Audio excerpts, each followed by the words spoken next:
વર્ષથી હું Shri DG પોલિટેકનિકમાં study કરું છું. મારો ડિપાર્ટમેન્ટ ડિપ્લોમા ઇન ઇલેક્ટ્રિકલ છે અને મારો એનરોલમેન્ટ નંબર 246450309880 છે. તો આજનો આપણો ટોપિક છે 3 ફેઝ ઇન્ડક્શન મોટરના બે ટેસ્ટ, નો લોડ ટેસ્ટ અને બ્લોક લોડ ટેસ્ટ. તો આપણે પહેલા ચેક કરીએ છીએ નો load test.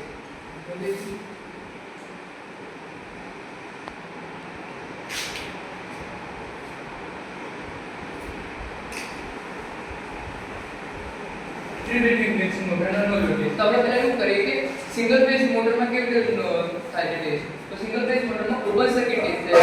Open circuit test is no load test.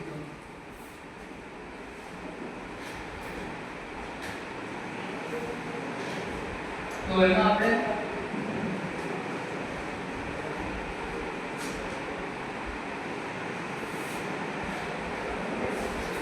તેમાં આપણે શું કરીએ છીએ કે જે એસી વાઇન્ડિંગ હોય છે ને એને આપણે ખુલ્લી રાખી દઈએ છીએ, એની પર કોઈ લોડ નથી રાખતા આપણે. અને આપણે આમાં ત્રણ પેરામીટર મેઝર કરવાના હોય છે. પહેલું છે V0, બીજું છે I0 અને ત્રીજું છે W0. V0 એટલે નો લોડ વોલ્ટેજ, નો લોડ કરંટ અને નો લોડ પાવર. તો આપણે મેઝર કરવાની કન્ડિશન છે કે જ્યારે પણ આપણે આને આપીશું વોલ્ટેજ આપીશું ત્યારે જે મોટરનો રેટેડ વોલ્ટેજ છે ત્યાં સુધી સ્ટોપ થઈ જવાનું. એની પછી આની બંને જે પણ વેલ્યુ મેઝર કરી દેવાની આપણે. જેમ કે સમજો કે આની વેલ્યુ છે 230 વોલ્ટ.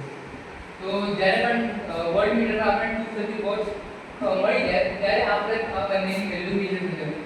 સેમ આવી રીતે આપણે થ્રી ફેઝ ઇન્ડક્શન મોટરમાં પણ આ ત્રણ પેરામીટર્સ લેવાના છે નો લોડ ટેસ્ટમાં.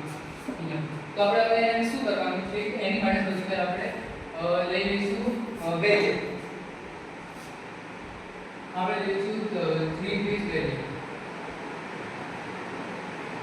હવે આમાં આપણે ત્રણ સપ્લાય કરીએ. પહેલી વાગે આપણે R, બીજી 5 અને ત્રીજી B. અને આપણે અહીંયા લઈએ છીએ 3 ફેઝ મોટર.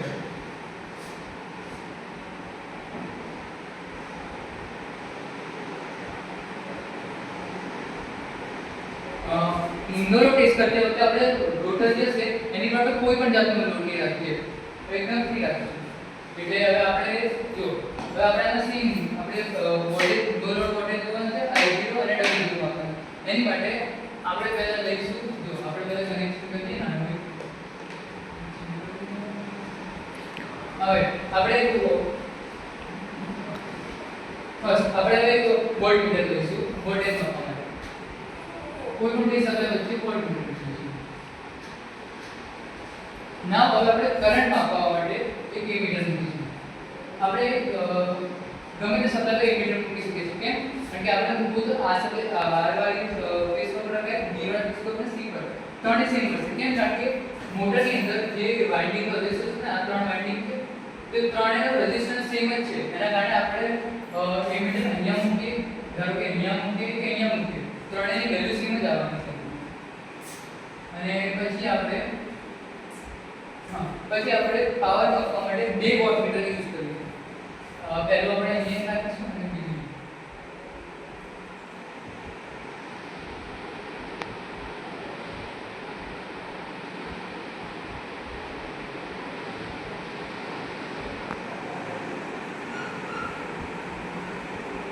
ઓકે. આપણે આ લીધું વોટમીટર.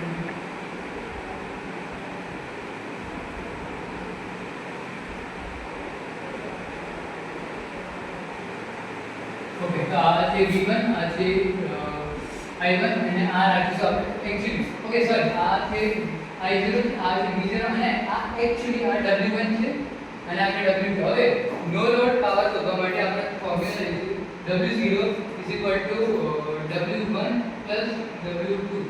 એટલે બંનેના પ્લસ સરવાળો કરીને આપણને જે મળશે એ હશે નો લોડ પાવર.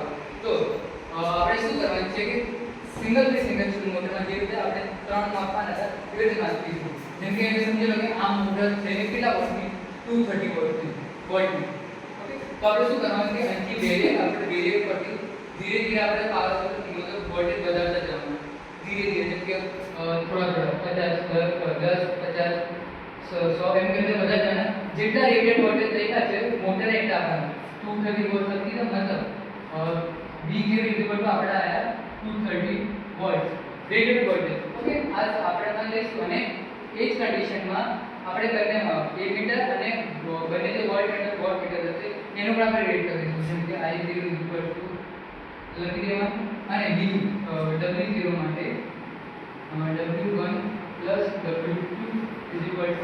Dash dash. એટલે જે પણ આપણને રેટિંગ મળે આપણે નોટ કરીને પ્લસ લગાવવાનું એટલે આપણે એના કોમ્બિનેશનથી મળશે W0. હવે આપણે આની પહેલાના સ્લાઇડમાં એવું શીખવ્યું એની પહેલા સ્લાઇડમાં આપણે ટ્રાન્સફોર્મરનો ઓસી ટેસ્ટ પડ્યો હતો, ઓપન સર્કિટ ટેસ્ટ. તો ટ્રાન્સફોર્મરના ઓસી ટેસ્ટમાં કેવું થાય કે જેમ કે સમજી લો એનો આપણે ટેસ્ટ કરીશું.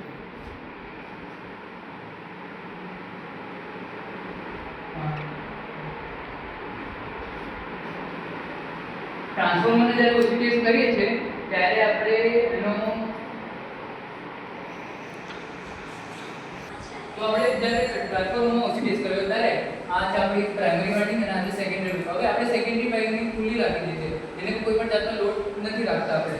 અને આમાં કરંટ પ્રાઇમરી વાઇન્ડિંગમાંથી અને સેકન્ડરી વાઇન્ડિંગ જાય છે સાની મદદથી, ફ્લક્સની મદદથી. હવે આપણે વર્ડ સાંભળ્યા હતા ઇલેક્ટ્રિકલ સર્કિટમાં આવે છે રેઝિસ્ટન્સ, ઇલેક્ટ્રિકલ સર્કિટમાં રેઝિસ્ટન્સ અને મેગ્નેટિક સર્કિટમાં આવે છે રિલક્ટન્સ. એને રેઝિસ્ટન્સ રિલક્ટન્સ કહેવામાં આવે છે. તો જ્યારે આ ફ્લક્સની મદદથી આમ જાય છે તો ઓછા કરંટ પર ફ્લક્સ ઓછા કરંટ પર ફ્લક્સ જનરેટ થઈ જાય છે, એની માટે વધારે કરંટ નથી જોઈતો. અને એઝ કમ્પેર્ડ ટુ આમાં કરંટ વધારે જોઈએ છે. કેમ? કારણ કે આની વચ્ચે કોઈ પણ ગેપ નથી. આમાં કેટલું જોઈએ આપણે જ્યારે સમજી લો આનો ફૂલ લોડમાં કેટલો સમથિંગ 100 જેટલો કરંટ આવે, 100% નો કરંટ આવતો હોય ફૂલ લોડમાં, તો નો લોડ ટેસ્ટમાં આનો આવ્યું છે 40% જેટલો આપણને કરંટ મળશે. કેમ વધારે કેમ છે? બીકોઝ રીઝન એવું છે કે આની વચ્ચે મેગ્નેટિક પાથ છે. એવું મટીરિયલ છે જેમાંથી મેગ્નેટિક સર્કિટ આપણી પાસે છે. એના કારણે ઓછા કરંટમાં અહીંયા ફ્લક્સ જનરેટ થઈ શકે છે. એના માટે અહીંયા 2-3% જેટલું કરંટ આમાં ઓસી બેઝમાં આવે છે, પણ આમાં એની એઝ કમ્પેર ટુ ધીસ 30-40% આવશે. એનું રીઝન એ છે કે આ બંને વચ્ચે જ્યારે આપણે અહીંયા આપી દીધો આપણે જ્યારે અહીં આરએફનું કરંટ આવે છે ત્યારે આ રોટર છે, તો રોટરને થોડા માટે વચ્ચે કોઈ મીડિયમ નથી, એર ગેપનું મીડિયમ છે. એના કારણે વધારે કરંટ લાગે છે. અહીંયા રોટર માટે વધારે કરંટ લાગશે તો ફ્લક્સ જનરેટ થશે. બાકી આમાં મેગ્નેટિક મટીરિયલના કારણે થોડા કરંટમાં ફ્લક્સ જનરેટ થઈ જાય છે.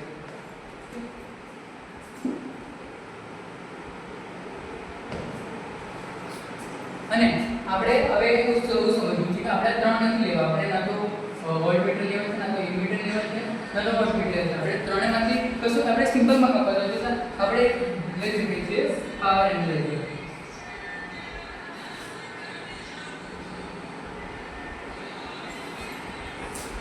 તો આપણો બીજો ટોપિક છે બ્લોક ધ રોટર ટેસ્ટ.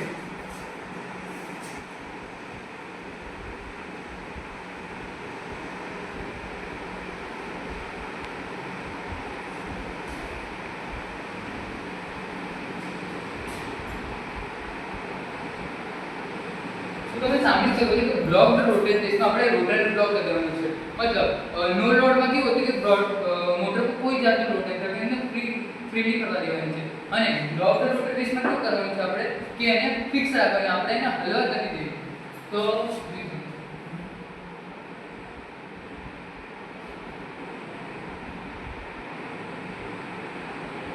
તો મોટર આપણે રોટર છે અને રોટર તો આપણે હાથ રાખીને ફિક્સ કરી શકીએ એને બ્લોક કરાવી છે. રોટર સાથે આપણે શાફ્ટ કનેક્ટ કર્યો, મતલબ શાફ્ટને આપણે ગમે તે કરીને કરવાનું છે, એક જગ્યાએ હલે નહીં.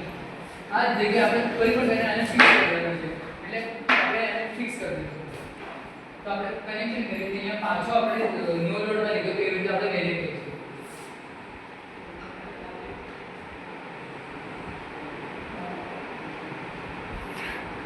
અને આપણે ફ્રી ફેઝ આપી દઈશું.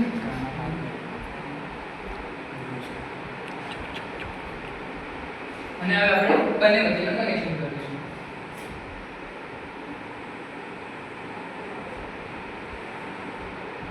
ત્યારે આપણે બેઝ સપ્લાય બીજું આપણે ઇન્ડિયન મૂકી કોઈ પણ પીસ પર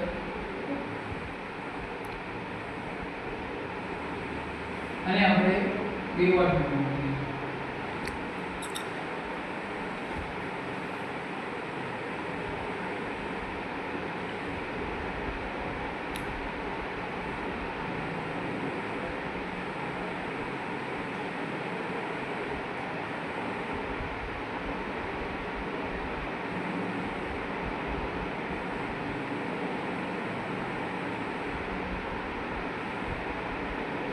તો હવે આપણે નો લોડ ટેસ્ટમાં કેવું કર્યું કે આપણે ત્રણ પેરામીટર શોધ્યા હતા, જેમ કે V0, I0 અને W0. તો હવે આ આપણે શું કરવાનું છે? આપણે શોધવાનું છે VSS, V short circuit, I short circuit અને W શોર્ટ સર્કિટ.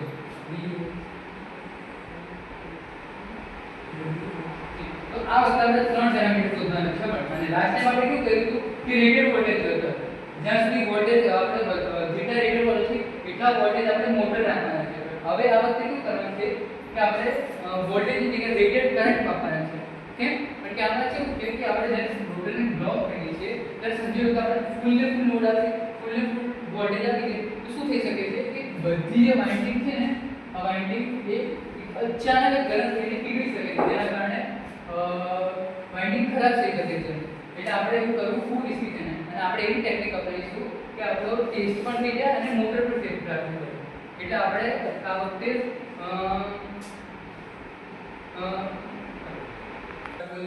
આપણે શું કરીશું કે જે છે ને આપણે રેટેડ કરંટની વેલ્યુ, જ્યારે રેટેડ કરંટ એના આવી જશે ત્યારે આપણે બંનેની વેલ્યુ મેજર કરી દઈશું.